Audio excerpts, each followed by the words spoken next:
All right, everybody, this is episode 15 of In Liberty and Health, and I have Mr. Craig Emmerich with me today to talk all things carnivore, health, and I'm sure beyond. I'm very, very excited, and I'm always happy to have more health and lifestyle-based people on. Craig, how you doing, brother? Great. Thanks for having me on. Of course, I'm really digging the shirt. I put bacon on it, right? Great. I'd put bacon on that. It works for anything, you know? Yeah, yeah. Well, even before I went off the carnivore diet in about June, just because I felt I had got most of what I was kind of looking for out of it. I lost a ton of weight, Cool. GI issues healed, depression, brain fog, things like that had all went away Yeah. throughout the course of my 2 year journey. But even before then, I always said I put bacon and barbecue sauce on everything because people would always say it's like either hot sauce or cheese. But I'm like, no, barbecue sauce and bacon goes on It everything. works for just about anything. Yeah. So, I guess kind of start off, who are you and what kind of led you down this path of carnivore and keto? I know you and your wife are real big proponents of a more fat-based diet. Well, actually, I shouldn't even say that because when you Oh, guys talk, I hear you guys protein. mainly focus on protein, which Yeah, is huge in the ketogenic world, which gets left out. So, sorry to kind of go on a tangent there, but exactly. yeah. Yeah. Yeah. So, goes back a long ways, about 20, I don't know, 22, 23 years ago.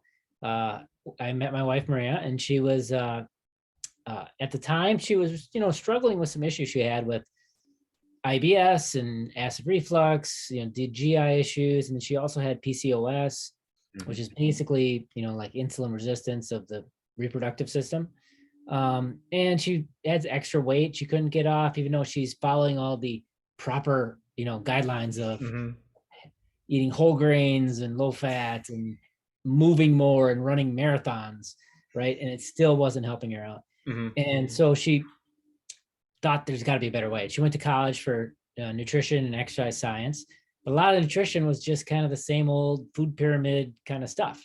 Mhm. She's like, I'm doing that. It's not working. There's got to be something better, right? And she'd go to the doctor with these issues, and they're like, those are just the cards you dealt. Not here's a medication that can help, mask those symptoms or whatever. And like a week later, she goes to the vet because our dog was losing patches of her hair. And the first thing the vet says is, what are you feeding her? And it's like this light bulb moment for her, like, okay, Mhm. my doctor never asked me that. And yet I've got Yeah. all these issues, right? And so she just started diving down the rabbit hole of just researching and reading every book and everything about nutrition she could find. And started, her acid reflux reversed and or stopped, Mhm. and IBS stopped, and her PCOS reversed, and all these things that, problems she's having. And even though she stopped running marathons, she started losing weight. And it was just kind of Mhm. this aha moment for her. And everybody, of course, started asking, what are you doing? And so she started working with people and, started writing books and all that and doing a blog. That's 20 years ago now. She's Mhm. been following this lifestyle. It took me a little longer. It took me, I didn't have any at the time. I didn't have any immediate health issues. I didn't have, I had, 30 pounds of extra weight. I was probably carrying around that I didn't need. Mhm. But other than that, didn't really have any health issues. So, I brewed my own beer. I got that German background, and I was a little resistant to change and those kind of Yeah. fronts. But about 5 or 6 years later, which is, 16 years ago now, I just started doing it all the time because I just felt so much better. Mhm. I felt eating keto was just so much better. And then I was that for a long time. And then about, I want to say 8 years ago, I started having back pain and pain that moved up through my back and into my neck. And long story short, there's after several years, about 3 years ago, I finally was diagnosed with Lyme disease. And what I knew about carnivore was that some of the people that are really kind of started the carnivore diet, 20 years ago, people like Charlene Anderson did it because of their chronic Lyme pain. And they found that carnivore really helped with their pain. So I started doing carnivore about 3, 4 years ago, and my joint pain went way down right away. Mhm. And it stays down a lot if I stick to carnivore. If I start introducing too much plants, my pain starts to go up. And so I've just stuck with what works. And, that's kind of how I ended up in the carnivore diet. But what you pointed out is really important early on is we talked in our carnivore cookbook, what's your why? And I think that's really important, because if your why is just, I want to lose some weight, feel, Hmm. you can do carnivore in a number of ways, and you can kind of flop back and forth if you want to go back to keto or whatever, whatever works is great. If you've got a chronic pain disease, like Hmm. fibromyalgia, Lyme disease, if you've got bipolar disorders that and certain brain disorders that have really seen improvements with a carnivore lifestyle, you might want to stick to carnivore more. Hmm. And that's kind of where I'm at. Right. And well, that's great to hear that you saw a resolution of symptoms, especially from Lyme disease, because, as you were talking earlier about your wife's issues, a lot of people will say, oh, that's just the cards you're dealt. I was 250 pounds at one point. Right now, I'm around 187, and I got a decent bit of muscle on my frame, and I had muscle before, but, I always said, oh, I'm healthy because I worked out. Well, I was about 24 years old, and I was having knee pains, back pains. I didn't sleep very well, waking up all the time in the middle of the night. And I remember Yeah. my coworkers always tell me, "Oh, you're going to be stuck with this for the rest of your life. You come from a bigger group of guys, so that's just the way it is." But Right. then I started listening to Sean Baker, Paul Saladino, Ken Berry, and these guys talking about the carnivore, low carb kind of world. And they were saying, well, we don't know if this aging stuff really is all that it's cracked up to be. If you're supposed to age and get worse as you get older. And it was a little, I don't want to say jarring, but I didn't necessarily understand it at first. And then once I lost all the weight and, went carnivore for, about 2 years, I was like, wow, this is what they're talking about. Aging is, in large part due to diet, because people treat their bodies like crap. And Exactly. you'll take a couple milligram pill and you think that's going to fix stuff, but you put enormous volumes of food in your body. But a lot of people never think twice about that. Just kind of Exactly. interesting. Yeah. Yeah, and that's where in our book Keto, which is Keto Mhm. Period, uh, which is a great book for anybody that wants to understand this lifestyle. We started out, and I have a chapter in there where I made this disease tree, and the leaves, the result of the diseases like diabetes, cancer, Alzheimer's, all these end result diseases can all be traced back to root causes, primarily diet. But Mhm. there's a lot of other, inputs, things like exercise, how much sleep you're getting, how much sunlight and vitamin D status, a lot of different root causes, do you smoke or not? So if you kind of look at the body, and this is the way, I have electrical engineering degree and a background in electrical engineering. So I look at things Mhm. kind of more like a system approach, an engineering approach. And I look at the body the same way, that if you give the body bad inputs, it's going to give you bad outputs. And Mhm. so if you fix the inputs, you can fix the outputs. And going back and fixing diet and getting good sunlight and, revert getting some activity levels up, these things can reverse a lot of these bad outcomes of disease. Right, right. I completely agree.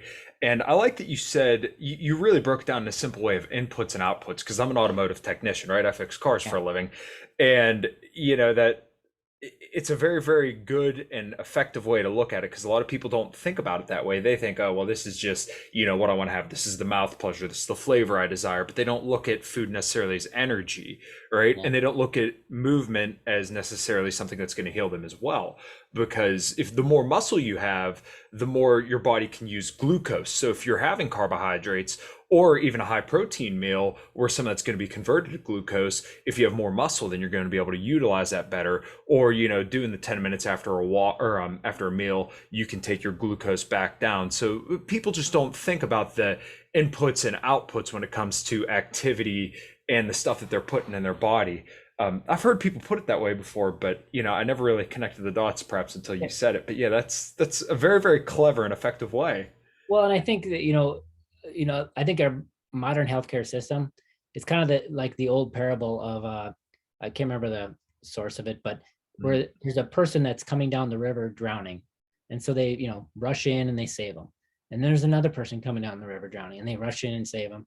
And pretty soon they set up, a facility Mhm. to get these people out of the water. But one guy says, you know what?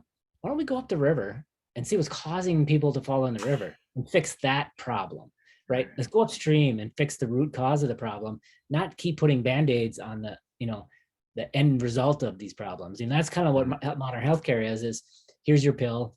We're not going to go up and fix the root cause. We're just going to give you a pill to kind of mask the symptoms. Mm-hmm. You never really resolve anything. Right, a good euphemism for our current medical complex that kind of we have in the U.S. Unfortunately, is it's more disease management rather than health care. We never focus on that, and not to drag it too much to current events, but we don't oftentimes hear about how important metabolic health is to just our general health. No one really talks about that. I had somebody tell me once that, oh, we've been telling people to exercise for years, but that doesn't mean don't do it.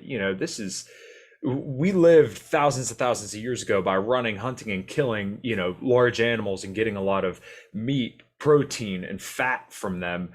And now, if you look at our current lifestyles, we're hunched over, we're staring at our phones, we have blue light blasting in our eyes right before we go to bed, and then we plug our phone into charge. And it's awesome that you guys are spreading the message of, kind of an ancestral lifestyle, and that I feel like that gets thrown around a lot, but I really do think kind of returning to more of an animal-based, meat-based diet is that ancestral approach to health. Yeah, I think that's from the beginning we've always kind of taken that approach of whole foods based, not none of this.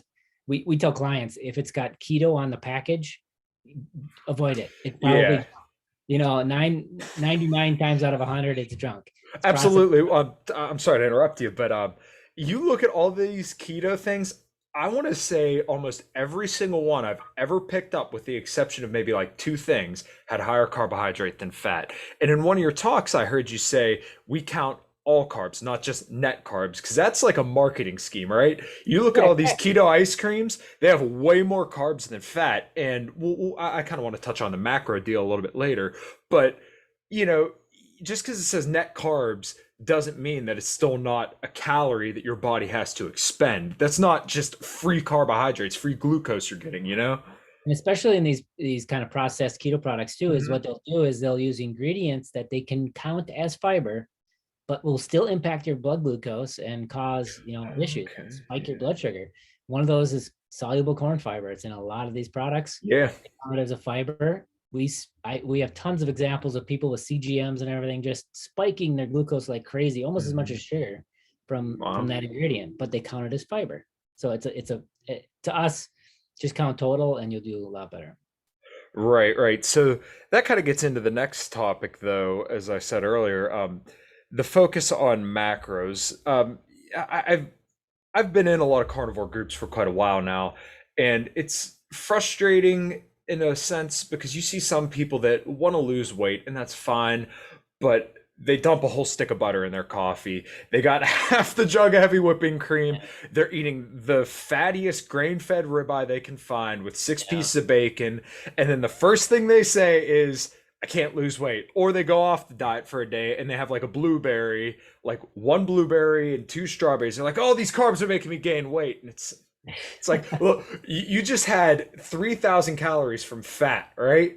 Those Exactly. two blueberries are not what's causing the weight That gain. wasn't the problem. No. Right. Yeah, that's very, and especially it seems like even more so than keto Mhm. in the carnivore community. That seems like there's so many of these people that promote these influencers or whatnot that promote this. You gotta just pound the fats. I mean, Mhm. we had a client come to us. She was 300 pounds and not very tall. And the carnivore coach she was working with told her you need to add 12 tablespoons of MCT oil to all the every other food that you're stuffing in every day. After gaining weight, the answer was try 14 and then 16. A cup of MCT oil every day. And she gained 30 pounds. And guess Jesus, what? yeah. She comes to us and now she's doing wonderful because Mhm. at the end of the day, what I would love any of those people to tell me is where does the fat go that you eat? Mhm. Because all of the fat you eat ends up in your fat cells, Mhm. almost all of it. There's studies that have shown this time and time again. Mhm. If you're eating a very, there's one study that I'm very familiar with. They did, I think, 68 grams of fat in the diet, all the way up to 150 grams, I want to say. And Mhm. they looked at the fecal output, so to see how much fat is ending up in the stool. Didn't change at Wow. all. And there's Okay, I always never heard that. always around, I don't know, 8 grams of fat that ends up in the stool. Hmm. That's it. And so Wow. it's not going there. And if it does, you're going to have issues. You're going to be on the toilet like a lot because, remember the old Olestra chips, it was the Wow chips. Hmm. Olestra was this fat that wasn't digestible. And so the Okay. big health food thing, look, low fat doesn't count. You can eat these chips. Well, Okay. Yeah. they ended up having to put a label on them on these potato chips, basically saying could cause anal leakage and uncontrolled Mm. stool because that extra fat going right through you. Right. You don't want that happening, number one, and number two, the study has shown it's not going there. So now where else can it go? The bloodstream. Hmm. Once it's in the bloodstream, there's only two places it can go. It can either go into storage in your fat cells Hmm. or be used as fuel for energy. But guess what? If you're using dietary fat as fuel, you're not using body fat as fuel. And so you're not losing body fat, right?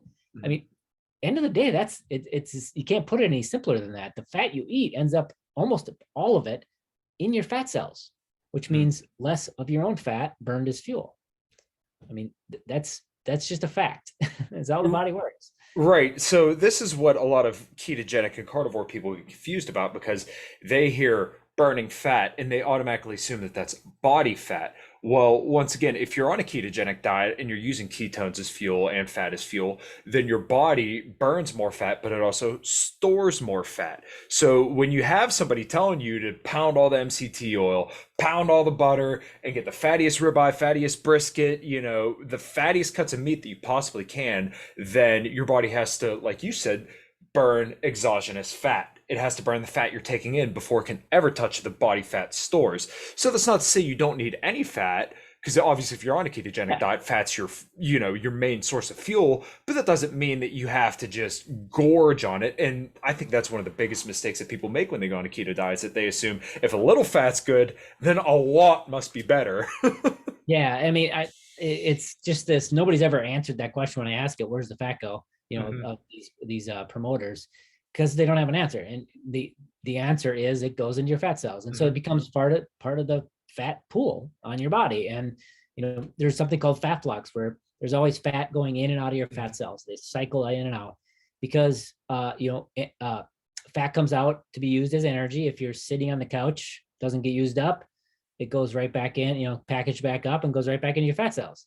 Any dietary fat goes right into the fat cells. So it's kind of this flux and pool. And what we tell clients is you want to be in a negative fat flux where you want more fat coming out than going back in, right? How do you do that? Hmm. You reduce what's coming in the diet a bit and allow your body to burn what you have on the body as fuel. Right. Um, yeah, that's very, very interesting. And I'm very glad that you guys are in this low carb space, kind of saying, look, you guys need to put the brakes a little bit on the fat and especially focusing on protein sparing modified fast because one of the other big things that a lot of people don't realize is that when you lose weight, particularly if you're not resistance training, is that when you lose weight, if you're not keeping your protein high and you're not resistance training, you can lose actually more muscle than fat. And then that's where you get into the issue of you can't eat anything without gaining weight because, muscle is very calorically expensive. So your body needs to use a lot of calories to maintain that muscle. If you don't do something to maintenance that muscle, then you lose it while you're losing weight, right? Because your body is going to get energy from wherever it can. So, like I And said, that's where you get to the time. problem, right? You get to the problem of, you lost all this weight, but now you have to eat 1,200 calories a day of, Yeah. super lean cuts and you feel like crap. But if you go any higher, then you start gaining weight. So, it's very nice that you guys kind of focus on the protein side of things, which Exactly. better than me is way, way, way important. Yeah, so there's a lot of components to that, but yeah, once you start focusing on protein and making protein a priority, you'll see a lot of things happen. Number one, protein has a very high thermic effect of food. That Hmm. means your body has a certain number of calories that are required to digest different macronutrients, and protein is by far the highest. We're talking Hmm. 25-30% thermic effect, which means 25 to 30% of the calories from that protein basically don't count because it takes the body that much energy to digest it and consume it, Hmm. right? make amino acids out of it. Fat, very low. You're talking a few percent, maybe 3% thermic effect. That means Mhm. it's just really easy to absorb and stuff right in your fat cells. So you don't really get that benefit. Carbs are a little bit more, but by far, 2x fat protein is going to give you that benefit. Well, that's great for weight loss, right? Because you basically deduct 20-30% of your calories, Mhm. right? Next is the nutrient density of that protein. So when you're talking about, and we work with a lot of very metabolically damaged clients, people that, we have one client, a great guy that we've been working with who is started out at 645 pounds. Wow.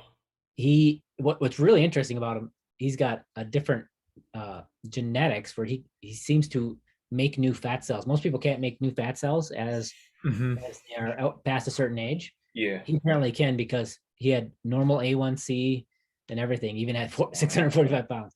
But somebody like that with that much fat stored, you can take almost a protein sparing approach every day because he's got so much access to energy in his stored fat cells. Mhm. Granted, with mixing it up with overfeeding days to keep the metabolism honest and not down regulating and that kind of stuff. But at the end of the day, to fix that metabolic damage in most people that are that obese, you're going to want to do two things. Diabetes, the fastest way to reverse type 2 diabetes is to shrink your fat cells and maintain or grow your muscle. Shrinking the fat cells, the primary cause of insulin resistance is your fat cells get too stuffed and inflamed. So the fat cell, uh, like I mentioned, when you're young, you make a certain number of fat cells, and after a certain age, for whatever reason, we just don't make new fat cells, and so we just stuff them fuller or shrink them down. And what happens is if you have a personal fat threshold that's lower, and you get those fat cells stuffed, the fat cell says reject insulin. I don't want to store any more fat because I'm going to blow up. And so it rejects insulin. That starts insulin resistance. And that could be, we've had clients, one woman was 110 pounds Mhm. and type 2 diabetic because she had a very low personal fat threshold. She didn't have Mhm. many fat cells, but they're all stuffed and inflamed. Where you could be, hundreds of pounds overweight and still not reach that threshold yet because you have a lot of fat cells. But at the end of the day, you want to shrink them down to reverse that insulin resistance. So shrinking the fat cells, that's, keeping the fat moderate, like we talked earlier, that's step one. Step two is don't lose your muscle because that's where the glucose goes. So managing, diabetes, it's real important to maintain or even grow your muscle mass, giving glucose more place to go. So those two in combination can very quickly reverse type 2 diabetes. Right, and that's a really, really great place to start, I think, as well. When I talk to a lot of people about losing weight, because a lot of people ask me how I manage to do it, um, I'm a little bit crazy. I've always worked out for like the last 10 years. I'm up at 4:30 every day so I can, cook breakfast and walk my dogs.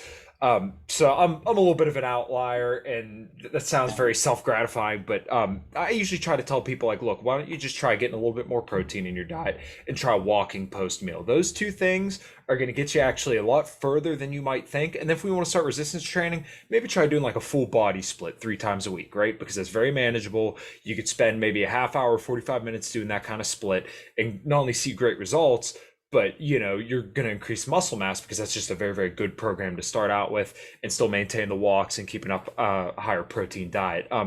So whenever you start working with clients, what does it kind of look like when you guys just from day one, just to get them started on the journey to health? Well, number one, we're going to start with proper macros and diet. The thing is, as important as exercise and activity is in general to overall health, weight loss is pretty much all about macros. I mean, Mm-hmm. I'd say 90% or more of weight loss is getting your macros right. And Absolutely. so we have lots of clients that, either for physical reasons, the man is 645 pounds, he can't exercise. I Right. mean, literally is not possible to do much. And so it's all about getting the diet right. Where over time, as you're able to, then you can incorporate more just for health and whatnot. But 90% of it's of the weight loss is just getting those macros right. Mm-hmm. And then prioritize to get the macros right. You're going to prioritize your protein. And beyond what we've already talked about, the other thing about protein is it's one of the most nutrient dense foods you can eat. And this is one of the things that I also fight against the proponents of, adding sticks of butter to their steaks and all that. If I put under cover, so you can't see what food it is, I give you one plate and I say this has the same number of calories as this other plate, but this plate over here is loaded with vitamins and minerals, tons of vitamins and minerals. This other one, almost nothing. Which one do you say is healthier for you? I mean, regardless of diet, I don't care if you're vegan, I don't care what, you're gonna say the more nutrient dense food is gonna be healthier for me in the long term. Mm-hmm. Well, that's the steak. That's the protein. That's not the fat. The fat, MCT oil, literally, if you look it up in the vitamins and minerals, MCT oil has less vitamins and minerals than cane sugar. I mean, that's how there's nothing in it. It's just energy. It's just pure energy. And so, at the end of the day, you want to feed your cells and feed your body with nutrient dense foods. And that's going to be prioritizing protein, because protein is one of the most nutrient dense foods on the planet. And most people don't understand that. Again, you give somebody a plate with kale, blueberries, and a steak on it and say, where your vitamins and minerals come from? They probably say, oh, the kale or the blueberries. It's a steak. The steak is where you're getting all your vitamins and minerals. Absolutely. And the other thing about protein, and this is why I stress this so much, is that protein is so very satiating. There's going to be a certain point after eating so much protein, you're just like, all right, get this away from me. I'm done. Exactly. And that goes to the hunger test thing as well. If you won't eat a plain chicken breast or, a plain steak without any salt, you're probably not hungry. You're probably just bored. If you're thinking about chomping down a bag of chips, drenched in vegetable oil, or, the ice cream or anything like that, um, you're not really hungry. And the Yeah. thing that those actually have in common, and I didn't put these dots together until probably about a year or so ago, but all the things that are incredibly easy to overeat are always low in protein, high in carbs, and fat together. So people sometimes think it's just the carbs that make them fat, but it's also these overprocessed fats with carbohydrates that just make it so easy to overconsume. Yeah. In general, the two of them will make you, either one will contribute, right? They're both energy, right? Hmm. And I'm not going to say that they're equal in general, because one of the things about processed sugars and carbs are that it drives the hunger, satiety signaling and hormones for hunger much more than fat will. So that's why low carb approach is what we promote, is because it controls hunger so much better. Hmm. But at the end of the day, really all you're doing when you add the carbs is you're displacing fat oxidations. You're not burning Exactly. Yeah. fat, you're burning the carbs instead, because they prioritize, Hmm. because there's less storage space for carbs. So the body wants to burn that off first. And you just store off all the fat you ate.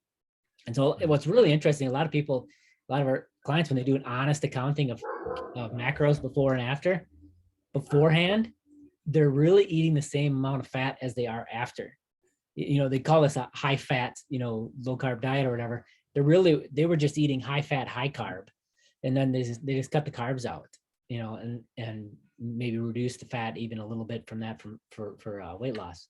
So, what really comes down to is when you prioritize the protein, you drive satiety, like you mentioned, and calories for calorie. I think there's nothing that compares to protein for satiety when you do calorie for calorie. A lot of people argue fat's very satiating. Yeah, but it's really energy dense, right? You got 9 calories per gram versus 4 calories per gram with protein. And people will drink a bulletproof coffee like it's nothing, and it's 400 calories. But if I set 12, what is it, 10 eggs or so in front of you and say, eat these, you're going to get full and you're probably going to stop, right? Where the bulletproof coffee is about the same calories and you'll just chug that down with no problem. Right, right. So, yeah, I agree. And like I said, I've seen so many people that just sit there and pound the fat, and they're always just kind of scratching their head wondering why they can't lose weight. Yeah. So, kind of tapping on to this whole keto and carnivore thing, um, do you guys incorporate fasting? And if so, what does that look like? Because my experience with fasting was originally I would do a lunch and then a dinner. And eventually it got to the point where I'd wake up and I'm like, man, I'm just really freaking hungry. And then I started to hear more and more research about how it's actually better to have your feeding window earlier in the day because it helps provide a more stable blood sugar. So I eventually switched over to doing my first meal at about 5, 6 o'clock in the morning. And then I would stop eating by like maybe 11:30, 1 o'clock. And I found that I felt much fuller and my energy in the afternoon was better and I slept better. So I guess, do you guys incorporate fasting? And if so, what does that look like for you and your clients? Yeah, typically our intermittent fasting is something we promote and do.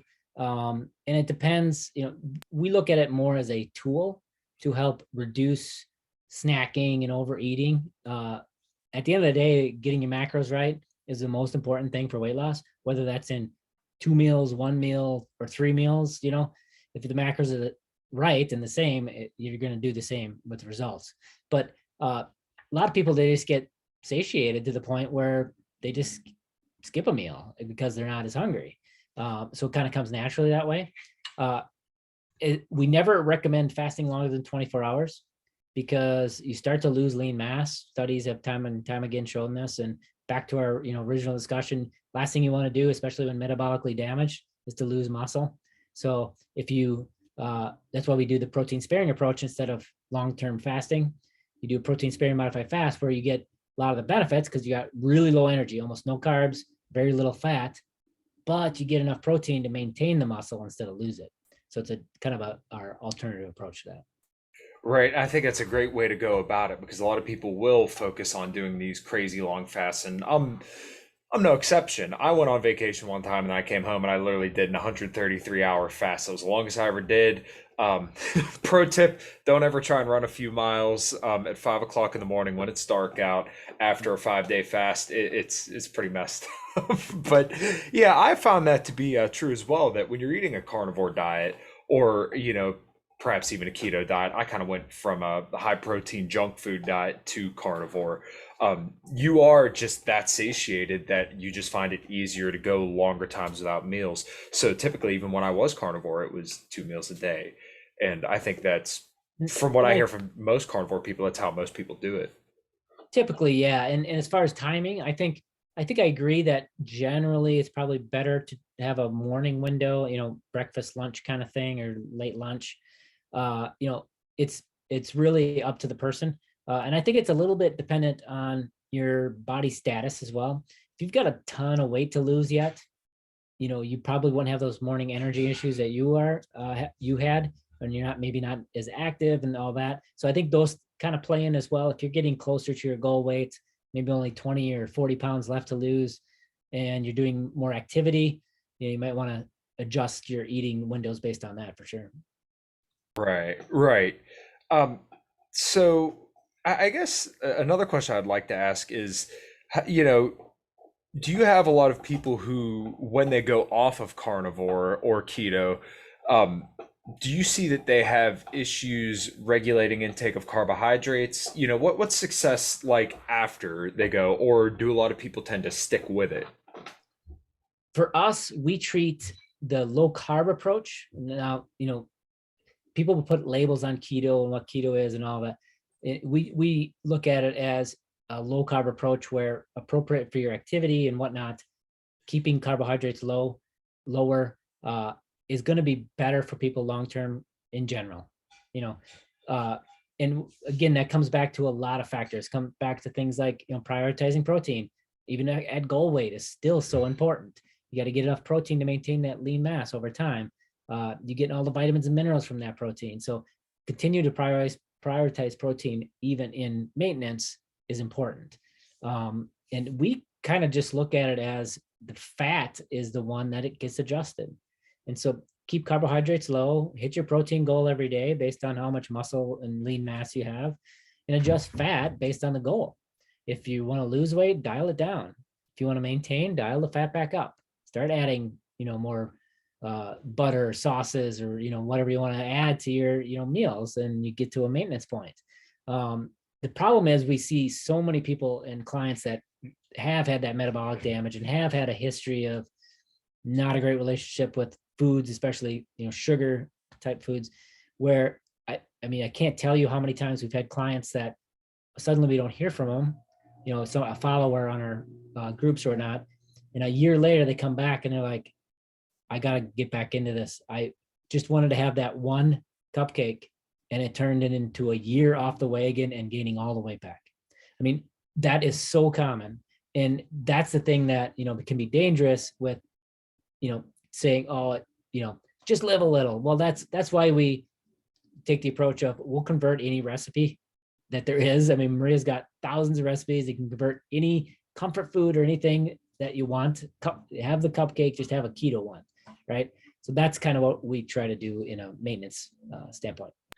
Right. I think that's a great way to approach it too, because a lot of people do kind of have this mindset of it's like an unhealthy mindset of, as soon as I have this, then well, screw it, to hell with it. I'm going to have every last little piece of it rather than just saying, okay, well, let's say it's my kid's birthday. I'll have one piece of cake and that's it. A lot of people can't seem to moderate that. And that's kind of what I found is that with a carnivore diet, um, you know, I eventually did have those kind of issues, but when I was able to more so manage my intake, then I felt a little bit better. But like I said, some people run into the issue of, oh, I just, as soon as I have it, I'm just, screw it. But that's not a healthy way to look at it. You need to look at it as, am I optimizing my quality of life in this moment, which may be having that, one cheat day, but don't let that cheat day become a cheat month, cheat year. And then next thing you know, you're back to where you started. Yeah, if you can do it, that's fine, and that's the approach you want to take. That that's fine. But there are so many people that just can't. That one cheat day will turn into a week and a month and a year. All the gains are lost, and that's why we look at this as it's a lifestyle. If you look at any diet, I don't care what the diet is, where they have success. The any of these studies that you look at, whether it's vegan, whatever, the lack of down the road a year, 2 years, 3 years out, where success wanes, it's because they don't stick to the diet. I mean, compliance is by far the number one reason for people, gaining the weight back and all that. And so we got to look at it as a lifestyle. You can't just do this, lose some weight, go back to what made you gain weight and gain it all back and expect, something to change by keep going back and forth. It's, it's a lifestyle, and primarily you should stick to it. Right, I agree. And a lot of people do get stuck in that trap of yo-yo dieting, and I believe the stat is 95% of diets fail after 3 years. But it's like you said, it's because compliance is really the science. If you don't enjoy it, if you're not willing to look at this as a lifestyle and an investment into your own health, then you'll never succeed because you don't have all your eggs in that basket. Exactly. But, I think that's where the ketogenic lifestyle can really benefit, because who doesn't like a ribeye, in maintenance, or, the foods that you can eat, you focus on that and focus on what you can have. You can have so many tasty foods that, I think it's a lot easier to stay in compliance. Right, right. Well, I guess we've been going for a little bit here. Gotta go ahead and plug your stuff. If you got any good mentions, let me know, and we'll get rock and rolling on out of here. Cool. Yeah, no, thanks for having me on. I appreciate it. Of course. I'd start out with, we have tons of free resources. We have our blog. You can get to most of our stuff if you just go to ketomaria.com. But we have a blog with tons of recipes and free information where people can get started. We have a support website that you can get to from there, keto-adapted.com. We sell our ebooks, we sell services, support. We even have weekly webinars with people that get questions answered and all that. You can get all that through there. And then we got lots of additional free information in our groups on Facebook.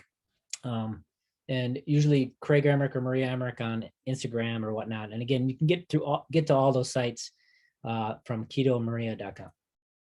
Awesome. I have you guys' Nutter Butter recipe saved on my phone, and my fiance and I have been talking about making it, but her and I both just have such busy schedules that we haven't had a chance to sit down and make it, but I'm really looking forward to it. So, Craig, I want to thank you for coming on Liberty and Health for episode 15. This podcast is growing great. I'm very, very happy that you were able to come on and spit some knowledge and be a voice of reason in the low carb and carnivore communities. It's great to have you and your wife here. You guys do awesome work, and I'm looking forward to doing it again sometime. Thanks so much for having me on. Of course, thanks, Craig.